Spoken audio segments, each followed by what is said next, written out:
want her now." Those 4 words were the price of my family's lives. I thought he was just another cold businessman in a tailored suit. I thought he was a monster I could endure for a few years until the debt was paid. I was wrong. Nia didn't flinch when the armed enforcers formed a human shield around her in the Seoul Cathedral. She didn't tremble when she saw her father bow to Park Jun-suk, a man whose lethal authority made the air in the room turn to ice. But her breath hitched when they were finally alone in the bridal suite, and she realized the lethal control everyone whispered about wasn't just for his enemies. He wasn't just a husband. He wasn't just a protector. And when he wrapped one powerful tattooed arm around her waist, not to comfort her but to anchor her, she finally understood the truth. She hadn't been married into the Mafia. She had been claimed as the ultimate prize in a war that was only just beginning. Welcome back to Afro-Korean Story Space, besties. Today's story is a special request for Nia.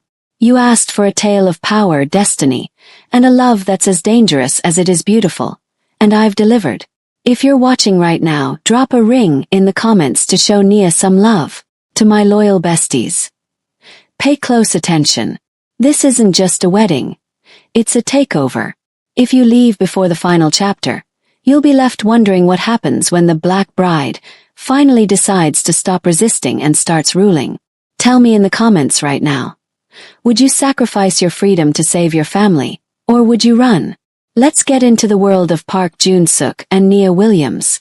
The air in the Williams living room in Atlanta had been thick with a silence that tasted like copper and old sweat.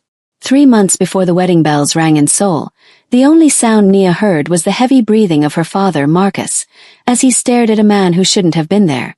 Across from him sat a representative of a syndicate Nia only knew through whispered rumors of the Korean underworld. Men who didn't take no for an answer and certainly didn't accept apologies in place of currency.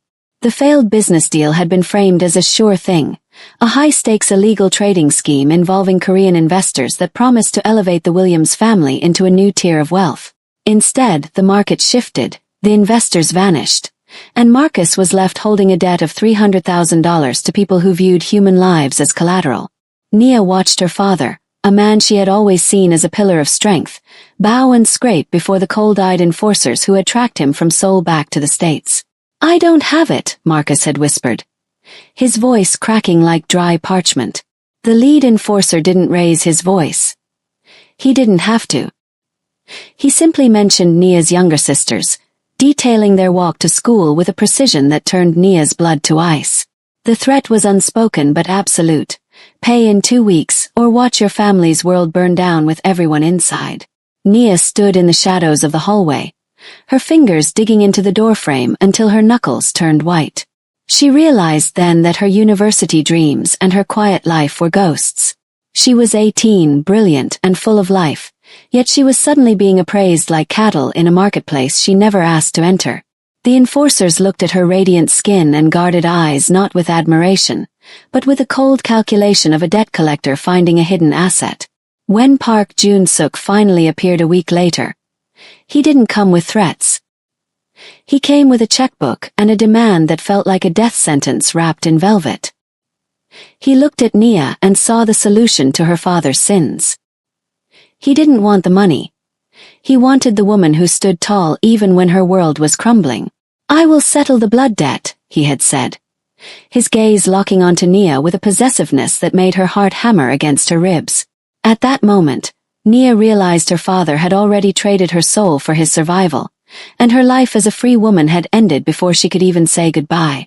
The silence that followed Jun-suk's arrival was heavier than the threats that had preceded it. He sat in the center of the Williams' modest living room, his impeccably tailored black suit making the worn furniture look like stage props in a play he was tired of watching. He didn't look at Nia's father, who stood trembling in the corner. His intense gaze was anchored entirely on Nia. To Nia, he looked like a king who had wandered into a peasant's hut, his cold authority radiating from him like a physical heat that made it hard to draw a full breath. "Your father is a man of many weaknesses, Nia," Jun-suk said, his voice a deep, resonant baritone that carried a slight melodic Korean accent. He didn't raise his voice, yet it filled every corner of the room, demanding absolute attention. He leaned forward, the faint ink of a tattoo peeking from beneath his crisp white cuff, a silent reminder of the lethal control he wielded. But you are the only thing of value he has left. Nia lifted her chin, her eyes steady despite the hammering of her heart. You're here to collect a debt, she said, her voice a quiet resolve that seemed to surprise him. So collect it and leave us alone. A shadow of a smile, cold and fleeting, touched his sharp features. I am offering you a choice, Nia, not a collection. He stood up, his tall frame dwarfing the space, and stepped toward her until the scent of expensive cologne and ozone filled her senses. He was dangerously close enough for Nia to see the iron-willed discipline in his dark eyes. Option 1, I walk out that door. Within the hour, the men who truly want your father's blood will arrive. They will not be as patient as I am. They will take what they want, and they will leave nothing but ashes behind. He reached out, his hand not touching her, but hovering near her jaw as if daring her to flinch. Option 2, you come with me. You become my bride. In exchange, your family is scrubbed from every ledger in Seoul. They will be protected, provided for, and forgotten by the underworld. I will pay the $300,000 in full tonight. Protection in exchange for my life, Nia whispered, the reality of the gilded cage settling over her like a shroud.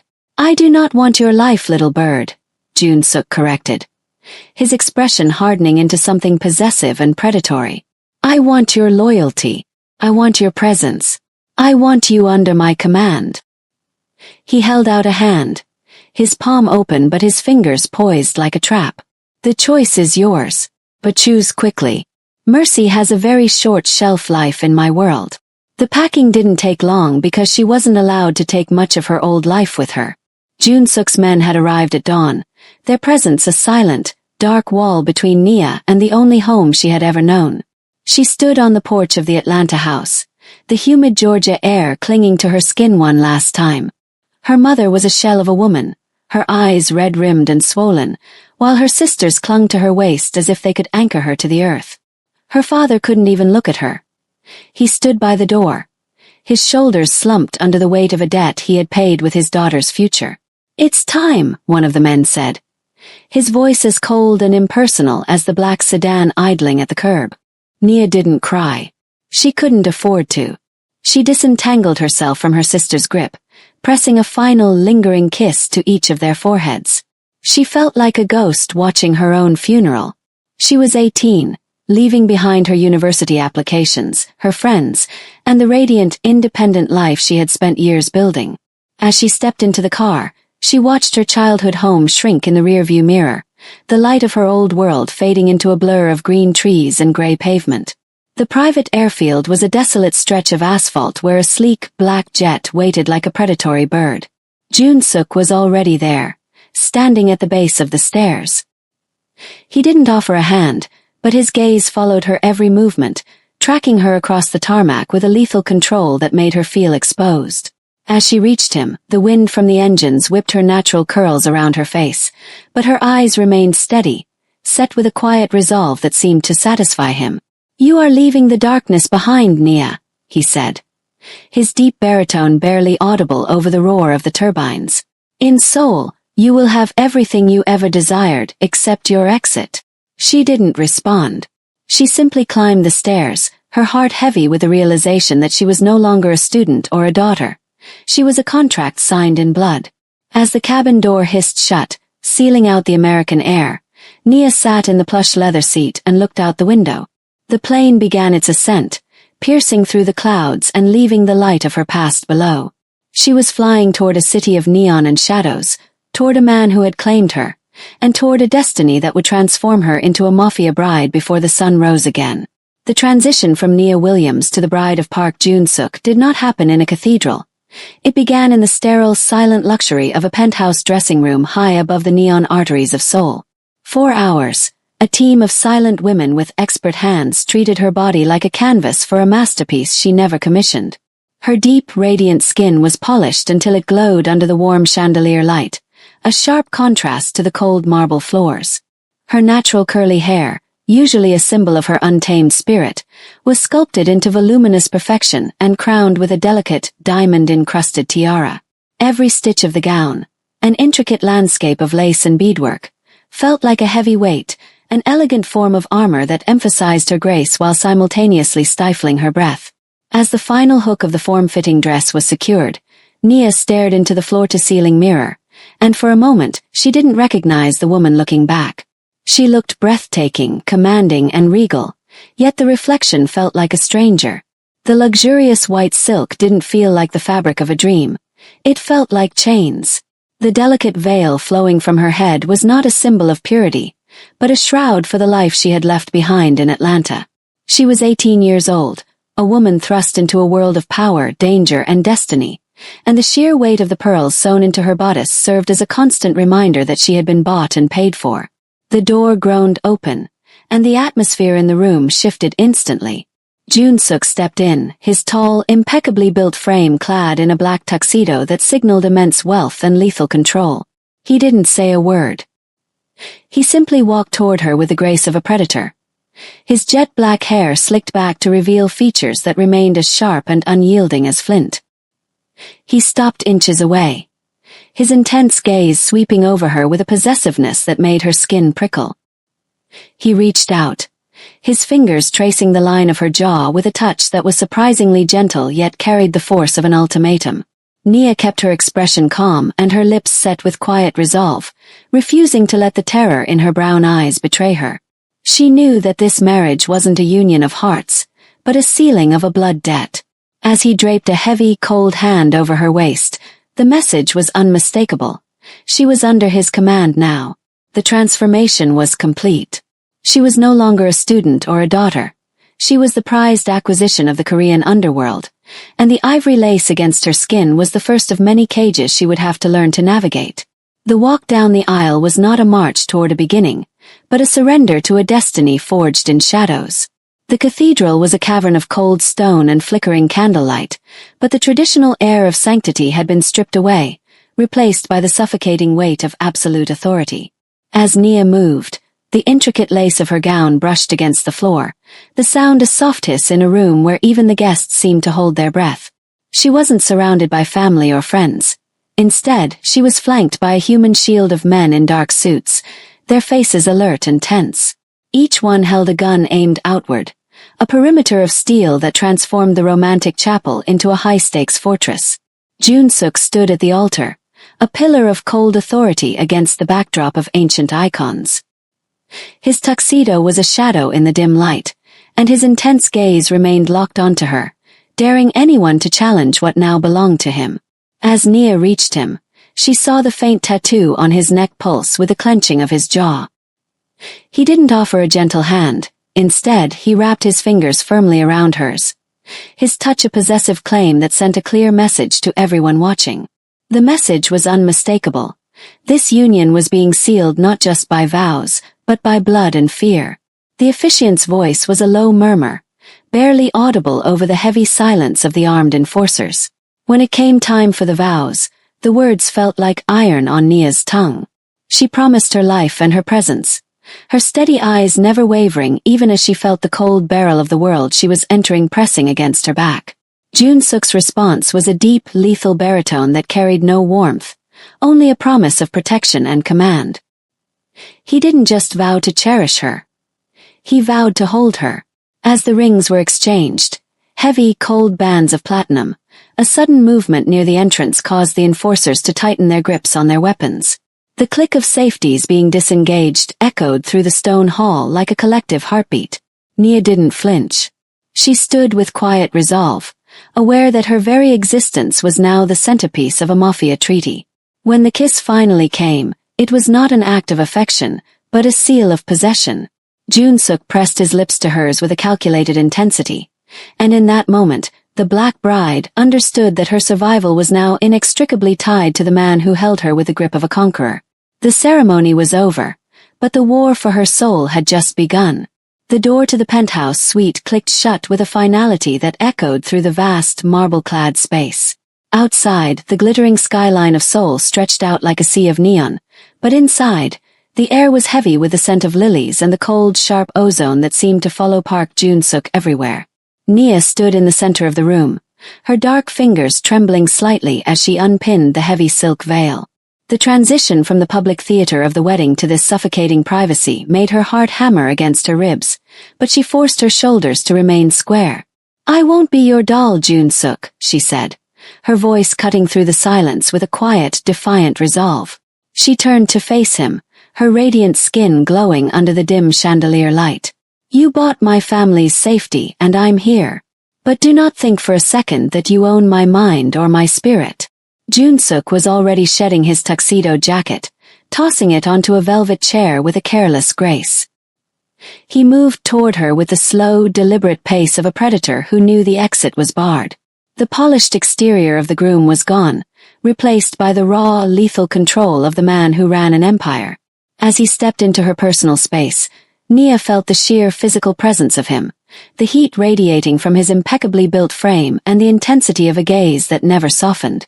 "Independence is a luxury for those who don't have targets on their backs," he said, his deep baritone vibrating in the small space between them. He reached out, his hand cupping her chin, not with affection, but with a grip that was cold and calculated. "You think because I treated you with mercy in Atlanta that I am harmless? That I am some aging businessman who needs a trophy?" He leaned in closer, his sharp features inches from hers, the faint ink of the tattoo on his neck visible in the shadows. "Look at me, Nia." He didn't wait for her to comply. He forced her gaze to meet his. "I didn't bring you here to be a decoration. I brought you here because you are mine. Every breath you take in the city is permitted by me. Every shadow that doesn't swallow you is because I commanded it so." To prove his point, he didn't use violence. He used proximity. He pressed her back against the floor-to-ceiling window until the cold glass bit into her shoulders through the lace of her gown.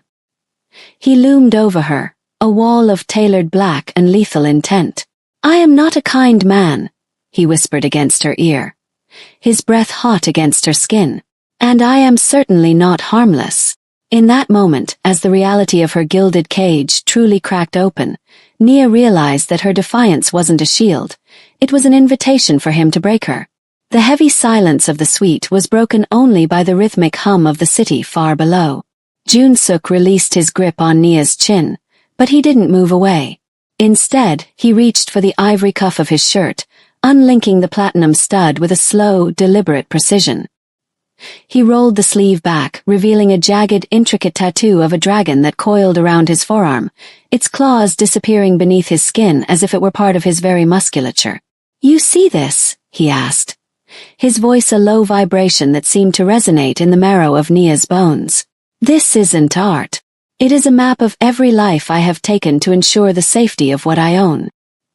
He stepped even closer, the heat from his body radiating against the delicate lace of her gown. "In Seoul, there are men who would peel the skin from your father's bones just to see him suffer. There are syndicates that view a woman of your beauty as nothing more than currency to be traded and discarded."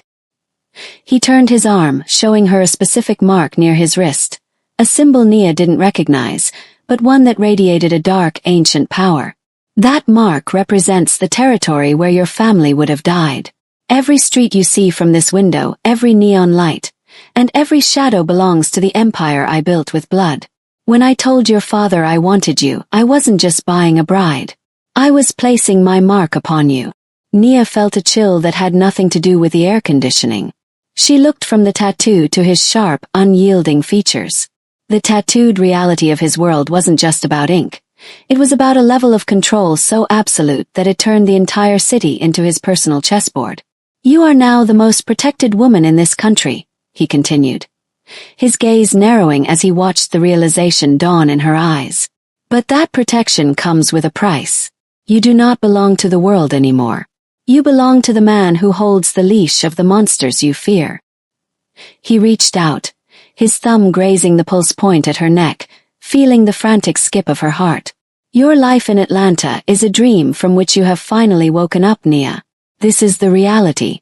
You are the wife of a man who commands the dark, and your only safety is staying exactly where I put you." In the reflection of the glass, Nia saw herself, a vision of radiant beauty trapped against a man who was the personification of lethal authority. The transformation was complete. She was no longer a victim of a debt, but a permanent fixture in a violent, beautiful empire. The serenity of the penthouse was shattered not by a sound, but by a sudden, jarring shift in the atmosphere. The hum of the city remained, but inside the suite, the red emergency lights flickered to life, casting long, bloody shadows across the marble floors. Jun-suk's reaction was instantaneous. The relaxed predator vanished, replaced by a machine of lethal precision. He didn't reach for a phone. He reached for the small silver device on his belt, his eyes scanning the room with a cold, calculated intensity that made Nia's breath hitch in her throat. "Stay behind me," he commanded, his voice a low, dangerous rasp that brooked no argument. Nia didn't have time to ask questions. The heavy thud of boots echoed in the hallway, followed by the muffled thump of a suppressed discharge. Someone had breached the human shield of enforcers. For the first time, Nia saw the reality of the war her father's debt had dragged her into. This wasn't a business meeting or a high-stakes vow. This was a hunt. As the suite door groaned under the pressure of a forced entry, Jun-suk moved with a grace that was terrifying to behold. He didn't flinch. He positioned himself in front of Nia, his tall, impeccably built frame a wall of tailored black between her and the door. When the lock finally gave way and two masked men burst through, Jun-suk didn't hesitate. His movements were a blur of lethal control, a sharp strike, a calculated pivot, and a display of physical dominance that left both attackers incapacitated before they could even level their weapons. Nia watched, pressed against the cold glass of the window, her heart hammering like a trapped bird. She saw the tattoo on his neck pulse with every movement, a silent proof of the violent past he had warned her about. In that moment, the man she feared became the only thing keeping her alive. The terror of being his claimed prize was momentarily eclipsed by the realization that without his protection, she would be nothing more than a casualty in a game she didn't understand. When the room fell silent again, save for the heavy breathing of the downed men, Jun-suk turned back to her. His expression hadn't softened, but his gaze searched hers for any sign of injury. He reached out, his hand steady as he brushed a stray curl from her face. "Now you understand," he said, his deep baritone carrying the weight of a dark truth. "The cage is not just to keep you in, Nia. It is to keep them out." For the first time, Nia didn't pull away. She looked at the man who held her life in his hands and felt the first flicker of a terrifying trust. The chaos of the breach subsided, replaced by the clinical efficiency of Jun-suk's cleanup crew, but the silence that followed was different. It was no longer the silence of a victim waiting for the end. It was the heavy, pregnant silence of a transformation. Nia stood by the window, her reflection no longer showing a frightened student from Atlanta, but a woman whose white lace was stained with the invisible ink of the underworld. She looked at her hands, the same hands that had once turned pages of textbooks, and realized they were now tied to the man who stood cleaning a smear of blood from his cuff with a silk handkerchief. Jun-suk approached her, his presence no longer just a threat, but an absolute. He didn't ask if she was ready.